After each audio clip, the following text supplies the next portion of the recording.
My name is Shonté Davidson. I'm the Chief Executive Officer of Better Together Brain Trust. We're an electrical contractor based in Boston, serving all of Massachusetts and New England. Bringing people together gives me energy. In fact, that's how Better Together Brain Trust came together. A couple of years ago, I brought together a few businesses, and we ultimately decided that together we are small, but collectively we are mighty. And so we're leveraging our respective superpowers to go out there and be an electrical contractor and really make sure a lot of the state's decarbonization goals are hit. What we do is we bring resources together to help people utilize less energy and be more energy efficient. Now, it can be a bit technical. At the end of the day, I have a few values. My values are relationship, community, honesty, hard work, faith, and security. And so I really feel like the work that I do is grounded in those things. I've been fortunate to be in this industry for almost 11 years. And up until recently, I was really the only person that looked like me that I saw a majority of the time. Different types of people benefiting from the programs that I was running. I'm really just kind of at this point in my career where not only am I bringing diverse talent to the table, but we're looking to make sure that there's just equitable distribution of all energy programs. And right now we're choosing to focus on clean transportation.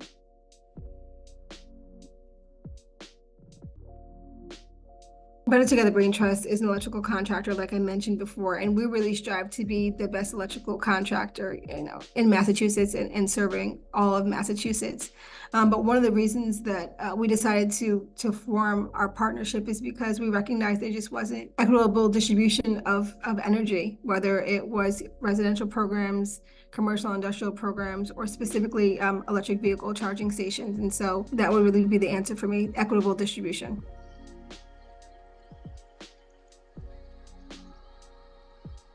In 2019, I hired a career coach. I was just at this point in my career where, again, I've said it earlier, I was always and most regularly the only person that looked like me in the room. And so I had hired a career coach, and she just encouraged me to explore more about what I was looking for. It really helped me just write down what my mission in life is, what my vision is, what some of my goals are, and how to filter opportunities. And I feel like that really grounded me in who I was. And I think around 2019, I really decided to take a very mission-driven approach to my career. With the help of a special project, I was able to learn about minority business enterprises and basically pivot from being an energy efficiency consultant to being a supplier diversity program manager. And that's really where I feel like that belly flame was ignited in my belly, and that's really where I feel my passion has really disclosed itself to me. Comes down to the theme around equitable distribution. I've continued to read these reports, and I was even looking at the most recent draft of the 3-year Mass Save plan, and I was disappointed to see that there aren't any supply diversity goals. There are supply diversity efforts, but not goals. And so since 2008, when the Green Communities Act was passed, there's been this proliferation of companies that have been established to support the energy sector. What's happened is these companies got established, and then these principals at certain companies learned the programs.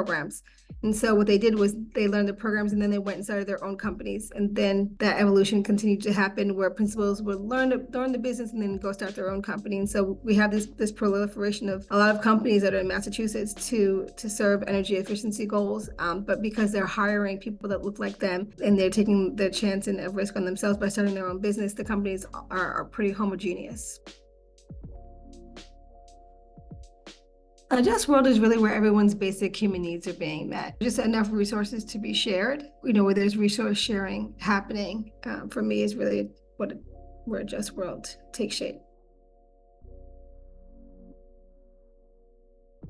In every way, just as a quick sidebar, I grew up in Newport, Rhode Island. It's a huge tourist town. It's anchored in tourism and commerce via tourism, whether it's a restaurant or visiting a mansion or or anything that revolves around circulating dollars around tourism. When I started to think about how energy justice could be combined with tourism, I came up with the concept of the electric vehicle green book, which is basically a play on the green book that was established in the 1930s by a U.S. postal carrier in New York, Victor Green, that served as a travel guide during times of segregation, and it provided basically safe spaces that Black people could travel to, whether it were a place of lodging, a restaurant, some type of service provider like a barber or a salon, and even gas stations.